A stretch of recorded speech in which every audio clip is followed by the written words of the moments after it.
মানে সেই ইয়াম্মি এবং জোস বিফ রেজালা। এই যে ধনিয়া পাতা, এই যে ভাইয়া 300 টাকার একটা হালিমের প্যাকেজ দেখাচ্ছি আপনাদেরকে, আসেন। বিসমিল্লাহ পরে 300 টাকার একটা হালিম দিলাম। এই যে কতটুক শাহী হালিম, হালিমগুলো কিন্তু অনেকগুলো উপকরণ দিয়ে হালিম বানানো, একদম ঘন, দেখতে অনেক সুন্দর। এই যে দিলাম, এই হচ্ছে গিয়ে বেরেস্তা দিয়ে দিলাম। হালিমটা লুকিংটা জাস্ট ওয়াও। এই যে ভিতরে কিন্তু মাংস দেওয়া আছে, প্লাস উপরেও আরো এই যে রেজালা, এটা হচ্ছে গিয়ে বিফ রেজালা, যাকে আমরা মেজবানি বলে থাকি। এই মেজবানি দিয়ে দিলাম, বাস এ হয়ে গেল একটা প্যাকেজ। এবার এটার সাথে আসবে হচ্ছে এই যে ধনিয়া পাতা, দাঁড়াও, হ্যাঁ, এই যে ধনিয়া পাতা, এই যে পেঁয়াজের বেরেস্তা,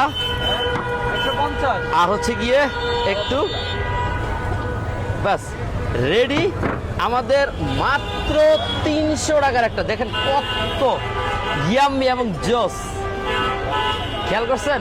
জোস না পুরো ইয়াম্মি না, একদম নরে নরে মানে সেই এই যে দেখছেন